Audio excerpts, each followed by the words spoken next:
So you just take your bag, say it's at 15,000 ppm, say, okay, I gotta add 2 mils of water. Add 2 mils of water, you go to the equilibrate, and then you're off to the races. Another experiment for you to try, buddy. Okay. You don't have enough to do that. I'm ready now. I'm all attention. Now you're under pressure. Yeah, too much pressure. I don't want to do this on you. And now, here's Laura. So they're going to bring you a core run. I assume that they'll bring it to you, right? I'm not Yes. sure. Okay. Yeah. I don't know if they're going to box it for you, but if they Core don't boxes. or they do, it doesn't really matter as long Yeah, they as can you find out. Yeah. Like you read core like a book. So as long as you know the top is on the left and then the bottom's on the side. So then say this is the length of the core they bring you, and you want to take, like there's, I think, isotopes, anions, geotech, hydraulic, and then there's one more maybe? And there was one for Matt. Yeah, bio. I don't know how to do those samples, so you're going to have to talk. I'm just taking a 6-inch. Yeah, Matt, I think he just Waxing? wants his Yeah. trimmed and hidden away. Yeah, I'm just going under. to vacuum seal all the samples there, and then when we bring it to the lab that day, next day or whatever, I'm going to wax his until it freezes. So we're Is my understanding. we'll have a little 6-inch bits? we'll have a template Right. that says in every meter of core or whatever we had said in the template, I can't remember. You have to map out this much sample for this much sample for this. There's 4 places samples in a go. So you have to. Well, she'll describe it to you. But we'll get you a template.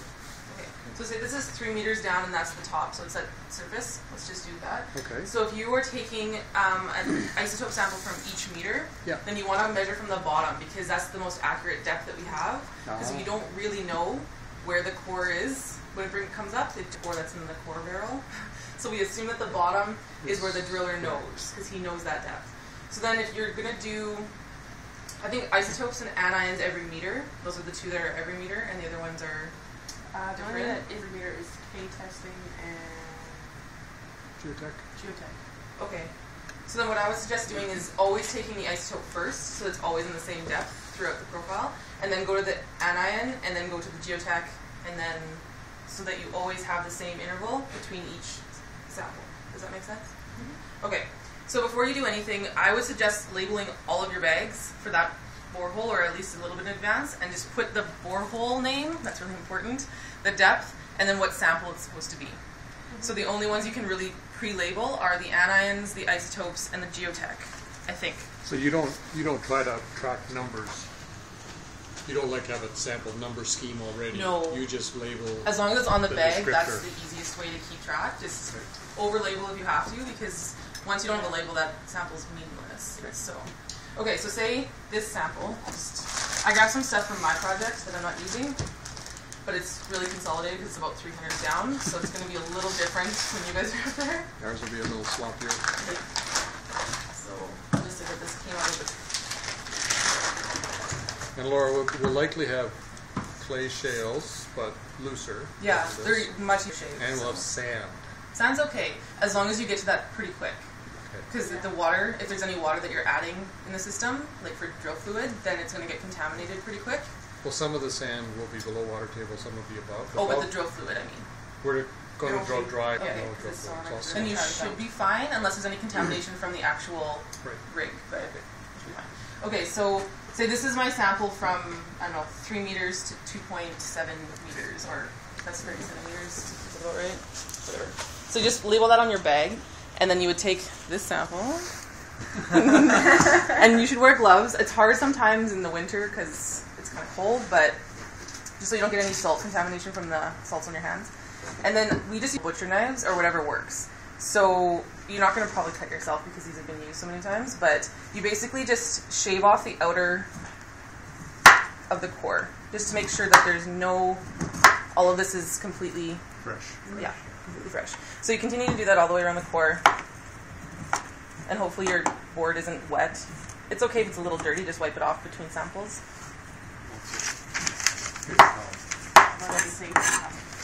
Basically, all the way around, and then on the edges, just to make sure that it's pretty uniform.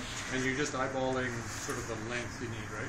Yeah, well, you could measure the 3 inches or whatever you need, but oh, I should also mention too, if this is in a successive core that's not broken up already, because sometimes it pucks if it's going too fast or something, it's sometimes hard to cut in between them if it's really consolidated. So what we just do is just take the knife and point the edge in, and then take a mallet, and then it'll crack right away. So that's a good way to do it. So you don't map out the legs on your holder.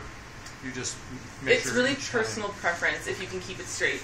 What I like to do is it might not work as well for you unless it's pretty soft and malleable, but I'll just carve in what I sample is which on the actual core so you don't get confused. Because when you're taking like 6 samples in one length, it can get a little much. Okay, so say this is my isotope sample. You just shave it off. You stick it in your isotope bag. These ones are the easy ones. Oh, that happened. So we'll just do that. And then try and get all the air out as you can, as much as you can. So it's looks like this.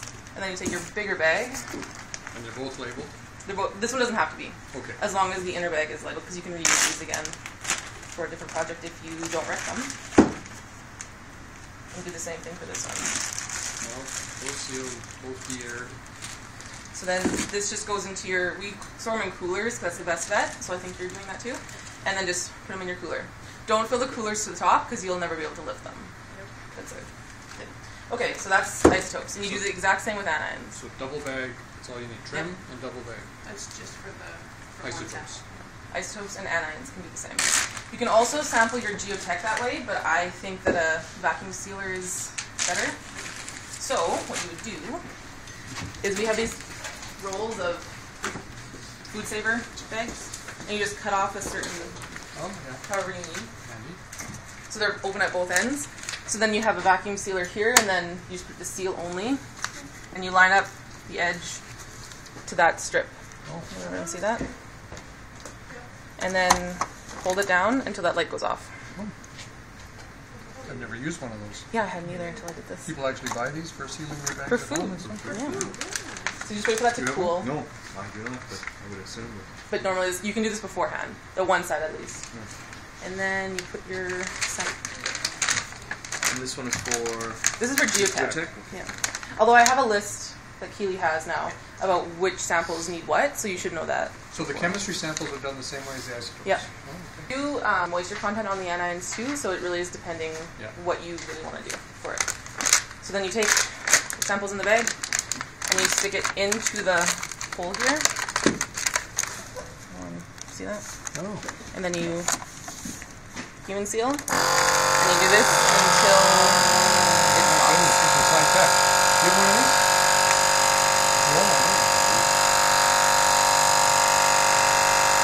It might not be all the way. I might have cut it too small. Give yourself a little more room, eh? Yeah, you always kind of, depends how big your core is going to be, but let's do a different one. So the reason you do this for the geotech and not the isotopes is because you feel the geotech needs a little more security against getting And dry. it's more accepted in the literature too that they vacuum seal rather than. But you don't vacuum seal your isotopes. No, You're- you probably could, but I mean it's working with the way that Yeah. that is. So I'll just do this over again. So yeah, so we have written down geotech, chemistry, K, extra sample, and that's all to be vacuum sealed. And just isotopes double bag. Just isotopes double bagged. Oh well, I mean anions isn't going to matter because you just dehydrate them anyway. So. So we could do chemistry double bag. Whatever's fastest, really. Like, because you're going to be pretty busy if only one of you is out there doing all of this. If you have 2 people, you might be able to. But whatever you're faster at is whatever. Okay, so let's do this again.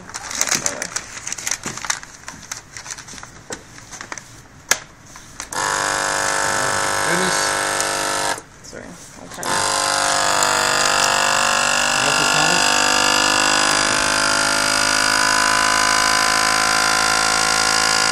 That sound might get you after about 300 meters. Well, it was so slow. It was only a couple times a day that we had to do it. So then just hold it down so that it seals really well. And then there's your vacuum seal. That's slick. And you can put it in the same way as the anions or whatever. Just have to remember to flip that from seal to... Yeah, but if you don't hear the noise, then you know it's just sealing. So, okay. So that's... Now, did you talk to Matt about what he wanted? He said vacuum seal. Vacuum sealed, and then I'm supposed to wax it. Oh, my goodness. And freeze it. Oh, my goodness. Okay, we'll do this one. Okay, so say this is for the waxing. If you, those are the K ones or the. We're waxing here? We're not sample. doing waxing there, we're doing waxing here. Oh, just want to know how to do it. Sure. Okay. Watch. So you shave this again. All done. You shave it after it then- comes out of the bag. This is the one you're So this is you're doing in the field waxing. Yeah. Okay, so we'll go to the lab. So yeah, if you brought this back from the field, then You wouldn't have to shave it again. You just wax yeah. it. For those hydraulic ones, then you would just shave them in the field and put them in a bag like you did the isotopes. And then when you got into the lab, you just saran wrap them. So if you've got samples that you're going to do water contact and so on, or did you take samples and then get back, you subsample them and do the classic water contact? Yeah. I think for K2 we did a lot of the geotech, because we only took geotech every 10 or 15 meters, and I wanted more than that, so then I just used the leftover anion ones, and they worked fine. So just do this twice, just to make sure. I think that's saran wrap. I can never saran wrap like that. I know. Saran wrap hates Well, me. Oh god, me too. I suck at it. I can swallow thing. Could you put saran wrap on this? No, I don't want to go to the saran wrap thing. Comes around my face. Get a better one of those things, you know, from the guy in Easy Humboldt. Wrap 3000. Yeah, exactly. Works excellent. Well, she can. Well, be one of these things where you pull it out, and then if you let go of it, it stays, and you have this little cutter that you. Oh, yeah, yeah. Oh yeah. You know the cutter. I have to hold my breath all the time. Saran wrap hates me. Okay, so you saran wrap, Yep, then and you you just tape tape it up. I told Keely to get the thickest she could find, so you don't have to do it like this, because it's I got thick. a really Well, thickest- big pain. thickest Okay. Masking Widest, taper. so that tape. I got the you. widest one. I still don't want it. So we're gonna be doing this back here. Did you take all of the Keely's Ziploc gonna be bags doing too? it. That's fun. She Or did. somebody. Somebody. I went to You don't Costco need to for worry about Ziploc it. bags. Okay. They sell them But if you've never waxed, you know. But I It's still also sell good to Walmart get rid at of the the back hair of on your the legs. So I they're- want to they're lower not the there. temperature just a bit Yeah. before applying. Or you never have hair. It's, Exactly. People look at you like you're crazy when you do that. I'll just take everything. Right. I got little I don't arms like care. yours, Yeah. and my grandkids like to pet me. Yeah, same with Yeah. Yeah, they just like, they just pet me. Oh yes, note to Or everybody. they call the granddads first. That's what they do. I note to everybody going up, if you could let me know how supplies are going as you go, Okay. if I need to send up more or not. And in regards to supplies like knives and Well, yeah, anything like this. are we stuff. how should we be It'll all preparing be for that? It'll be okay, good. I'm sending it up with the first team. So we have a tentative schedule we can run by you guys, make sure it's still okay. Okay. Yep, we're going to leave it there. I might need you to cover my backside here in the first part of the program for just a few days, and then do a shift later. Yeah. Okay. I just have 8:55 stuff to do. That's Okay. You want to still keep for the 26th week? Yes. We'll try to keep you on the 26th That'll be week. good. But since you and I are going to get trained Monday, Tuesday, Yes. if the drillers decide to start drilling on Monday, So am I up there? I might need him. for I've got all a the few training days. too, yeah. Why are you going over? I've got the training and driving in the mine So too. one of you guys might be, I might need one of you. You know what guys else we need is we need to fill out that paper form because our Syncrude tasks expire. Right? Mine's fine. I Well, was just there on October yours will 26th. be good, but I'll need to get one. Can't you just go there and go to the main building and But you still need that form filled out. yeah. Okay, I'll waxing. figure it out later. And just make sure all of the tape or the saran wrap is covered because the wax won't stick to it. And label the masking tape and the bag, just in case you take the sample out of the bag. Then it's just a safety net, I guess, because I've done that a few times. Okay, so then you wax. So I got to get over here. Sorry. And this wax is, yeah, start it hot so that it all melts, and then just turn it low so that if you put your fingers in it, it doesn't hurt, and you just get nice soft fingers. It's paraffin wax. So you can do your. And just dip it. Fantastic. And let it dry a little. And that just essentially seals it from the Yeah. You can do it times. We have a paintbrush that we bring out sometimes too if they're really long samples. But I mean, if you're in the lab, it's pretty clean. Otherwise, you won't. You'll get wax all over your clothes. I But think we're planning on sending coolers back as they're brought anyway. Or as they're filled. If you need someone to start processing the coolers, we could talk to Adam. Yeah. He could supervise an undergrad or somebody. Well, I'll probably be here at the beginning anyway, but well, I guess it depends if you guys actually start the 26th. But I Probably can talk- easier to do when it's 10 below. Right? yeah. instant. So you're gonna check with Dallas about we'll have a tipping drilling trailer. Trailer, yep. And extension cords, because I don't know if you guys have extension cords for that. Do we need to bring the generator from the Geo-Environmental Lab? Should have power. Yeah, I'll ask them. Make sure. So if they have power in the trailer, then you just plug it in. Okay. Normally you wait for this to be pretty solid before you do this, and Yeah. then you just do the other side. You can just leave it sit on the counter too, like upside down, And then just keep and reading, do other touching it things. up. So then I would do this about 3 times, just to make sure it's really until you can almost not see the label. And yeah, then I just ziplock them again after that they're already waxed, just to make sure, and then that's done too. And I think that might be it for the different methods that we use. The key thing is, the thing that, the only thing I'm a little, just because I have a little absent mind, is just keeping track of Which sample is which? depths, sample bags. So That's the idea, hardest part. lay out the core, Yeah. label all your bags. Sometimes mark out it's the easy core. to. I'll just get past it here. Oh, sorry. If you have your core, these are the 3 samples that you're going to do, and you have your bags pre-labeled, it's often easy just to lay them right in front. So you know this one's going to be isotope, anion, whatever, and then you can just work your way through the core. So the driller will, I mean, obviously you want to as well double check and keep track, but the driller will generally know the end of the He depth should of know that the end core. for sure. Okay. He probably So- won't know any other, if it's been compacted or some of Okay. it fell through and then it picked up the rest of it. I Okay. mean, there's no way for them to know that. So you, and are we going to be there watching the rig as the core comes can. up, or? You can. Yeah. They're going to provide, Syncrit's going to have there's going to be the driller and the driller's helper, and Syncrit's going to have a contractor there that's familiar with doing the logging, so you don't need to worry about a log. They'll I was take care of gonna all ask, the are they logging. doing the pictures too then? The core coming up, Well, just of the core, because I know. and then we just ask them whether, we'll work it out with the driller, but whether it comes up in one long sleeve, or whether they're going to bring it in a box. So, but when it comes into the trailer, so you just have to confirm with the guy who brought it in, What depth? where is the bottom and what depth have we got. Get that written down. And you should have a lab book out too for in there. And then if you notice anything in the core that maybe the geologist didn't or whoever's logging it is noticed, then just write that in the sample book or whatever. Because sometimes that happens. Would be their on-site geologist will, when they bring it in, he will go through the core as you're getting ready. Yeah. He'll probably go through the core and make notes, right? Because he can't see anything with the sonic. You can't see anything until it comes out. Until it comes out. All you're recording out there is what the driller says. Tough drilling, easy, went through a rock. That's all we're doing. Okay, and he'll probably be logging that information. Right? Yeah, and then when he brings it in, he'll probably do a quick log of the core right with you while you're prepping for your samples. And then at that point, you section and determine what you need for what, and hopefully you have your bags labeled already and start hammering it. And I mean, we've mapped out the drilling, I think, a reasonably conservative manner. So, don't feel like you guys want to know Lucille Ball with the chocolate factory, but Yeah, that's kind of how. Yeah. Don't.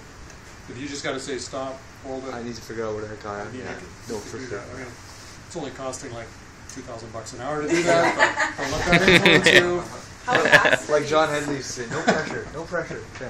How fast are the sonic rigs? I could get some typical numbers from our tech work, but the panic is at the beginning. Yeah. The first core comes out, and the second core feels like it's right behind it. Yeah. Once you get past the first They two can cores, sit for a little. Like at K2, they sat for maybe 45 minutes before I got my hands on it. So I mean, you don't have